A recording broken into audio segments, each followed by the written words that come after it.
Halo guys, welcome back to Empat Cantik Centil. Bersama kita, saya Vira Lumna Amalia, NIM 251088 460. Saya Yuvita Ramadhani dengan NIM 2510884006.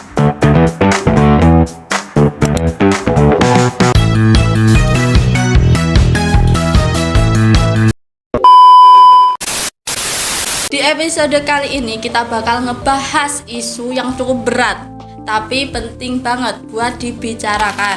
Betul, kali ini kita akan mengangkat tema kekerasan di dunia pendidikan, mulai dari kekerasan fisik hingga kekerasan verbal. Yang ironisnya justru terjadi di lingkungan sekolah. Padahal sekolah itu harusnya jadi tempat yang aman, bukan? Tapi kenyataannya kenapa kekerasan justru sering muncul di ruang pendidikan? Mungkin karena sekolah mempertemukan banyak tekanan, ada aturan emosi, ego, dan budaya lama yang kadang belum berubah. Kalau nggak dikelola dengan baik, konflik kecil bisa berubah jadi kekerasan besar. Menariknya, banyak kasus kekerasan di sekolah justru berawal dari hal-hal yang terlihat sepele. Hal sepele seperti apa ya, Kak?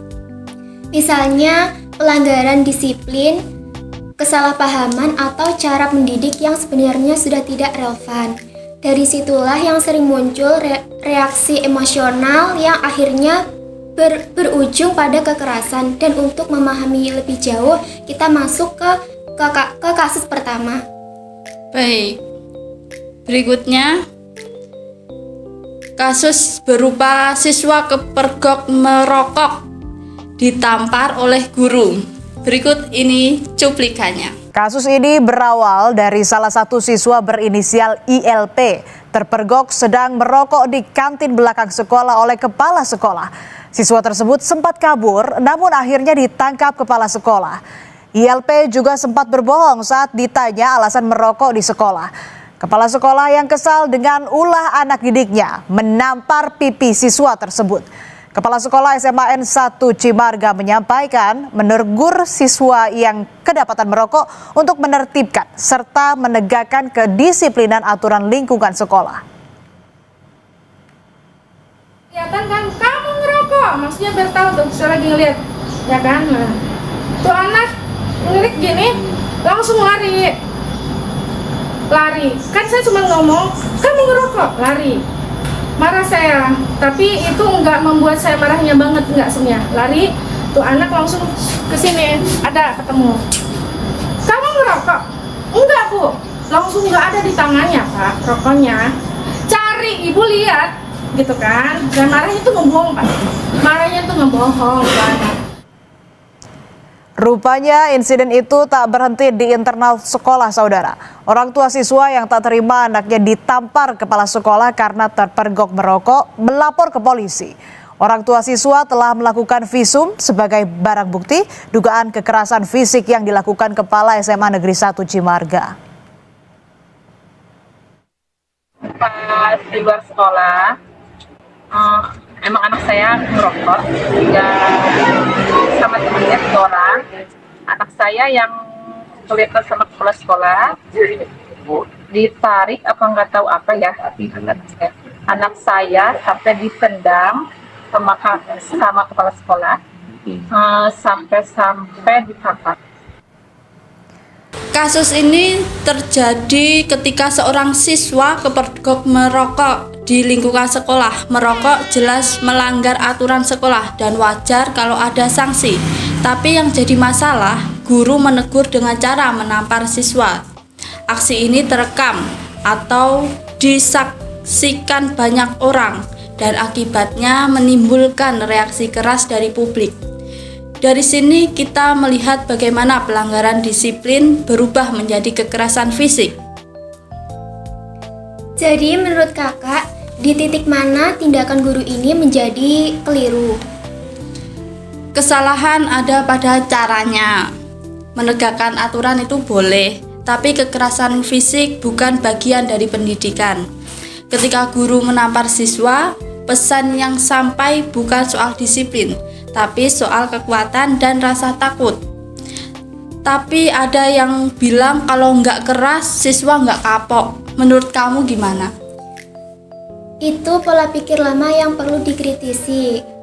Keras belum tentu mendidik, mungkin siswa kapok sesaat. Tetapi yang tertinggal adalah rasa malu, sakit hati, bahkan dendam. Sekolah seharusnya mengajarkan tanggung jawab, bukan menanamkan ketakutan. Betul. Jadi, kasus pertama menunjukkan kekerasan yang muncul karena emosi sesaat. Tapi di kasus berikutnya, dampaknya jauh lebih fatal. Berikut guru yang menganiaya siswa hingga meninggal dunia. Nggak bayangkan menganiaya hingga meninggal dunia.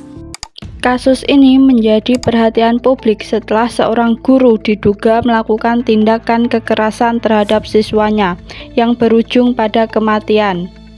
Penyidik Satreskrim Polres Timur Tengah Selatan terus mempercepat proses hukum dalam kasus guru yang diduga menganiaya siswa hingga meninggal dunia. Setelah menerima petunjuk dari jaksa penuntut hukum, penyidik memastikan berkas perkara sudah lengkap dan siap dilanjutkan ke tahap berikutnya. Polisi juga akan menggelar rekonstruksi kejadian di lokasi peristiwa sebagai upaya untuk memperjelas kronologi penganiayaan yang menewaskan korban. Rekonstruksi ini penting dilakukan agar setiap adegan yang terjadi dapat dipahami secara utuh oleh penyidik, jaksa, dan pihak terkait.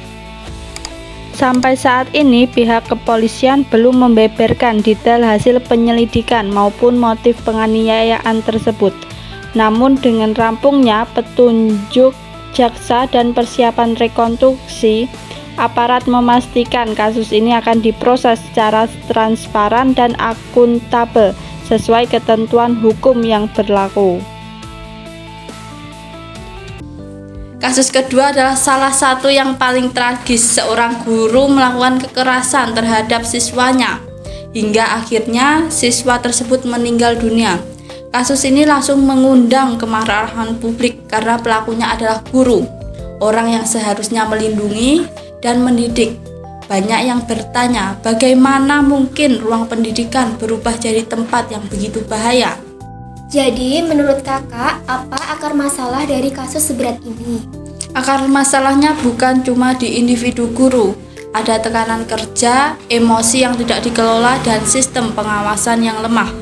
Masalah kecil mungkin sudah sering terjadi sebelumnya, tapi tidak pernah dianggap serius, sampai akhirnya berujung tragedi. Apakah tekanan kerja bisa jadi pembenaran? Tekanan kerja bisa menjadi faktor, tetapi sama sekali bukan pembenaran. Tekanan seharusnya diatasi dengan dukungan sistem, bukan dilampiaskan kepada siswa. Kasus ini membuktikan bahwa kekerasan sekecil apapun, jika diberikan, dapat berkembang menjadi suatu yang fatal.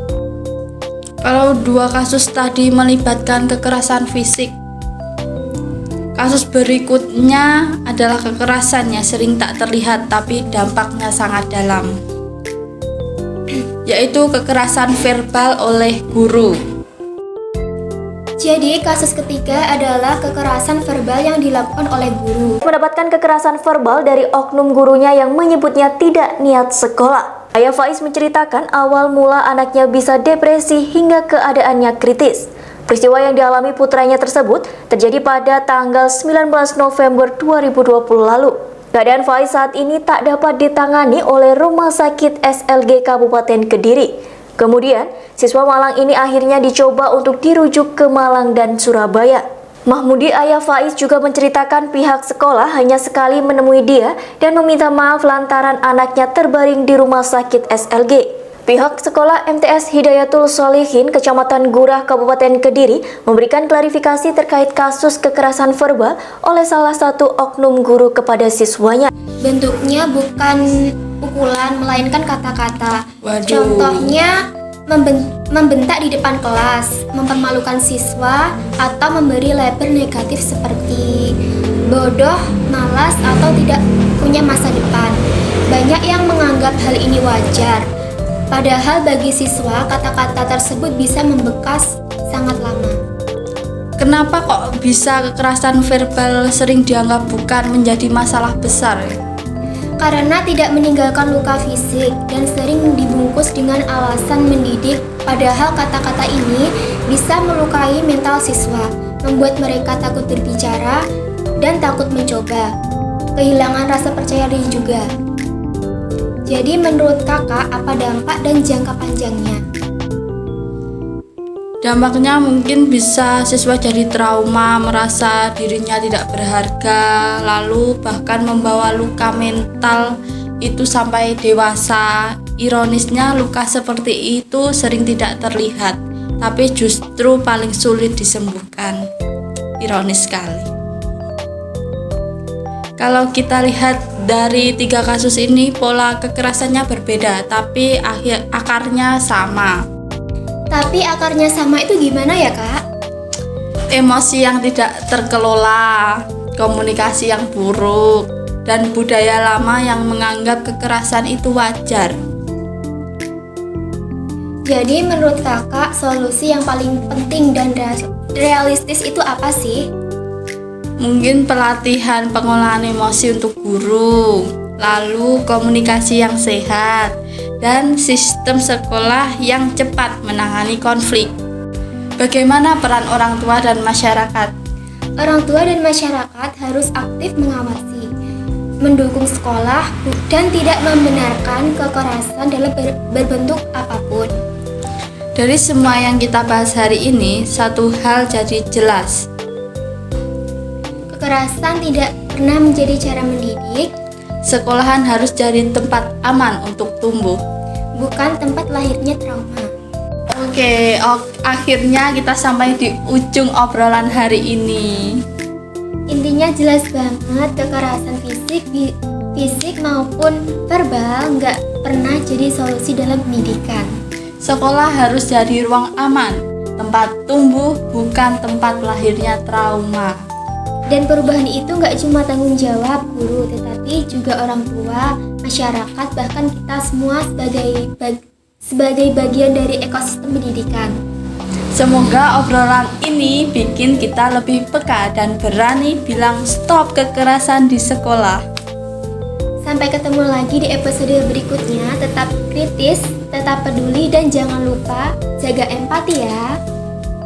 Kesimpulan dari podcast ini, dari 3 kasus yang dibahas, siswa ditampar guru karena merokok, guru menganiaya siswa hingga meninggal, dan kekerasan verbal berupa kata-kata yang merendahkan, terlihat jelas bahwa bentuk kekerasan di sekolah itu bisa berbeda-beda, tapi semuanya berakar pada hal yang sama. Emosi yang tidak dikelola, komunikasi yang buruk, dan budaya lama yang masih membenarkan kekerasan sebagai cara mendidik. Pendidikan bukan sekedar soal aturan dan disiplin, tetapi tentang membentuk manusia yang berkarakter. Kekerasan hanya melahirkan luka, sementara empati, dialog, dan dukungan melainkan generasi yang lebih kuat. Sekian podcast kita hari ini. Saya Vira. Saya Vivi. Kita pamit undur diri. Jangan lupa like, komen, share, subscribe. Dadah.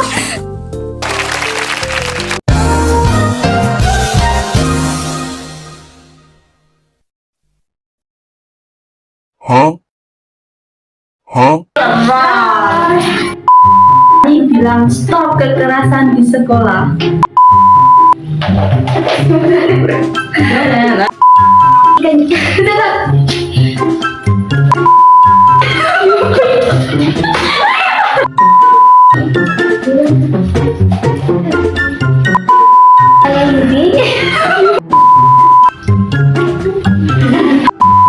Dan masyarakat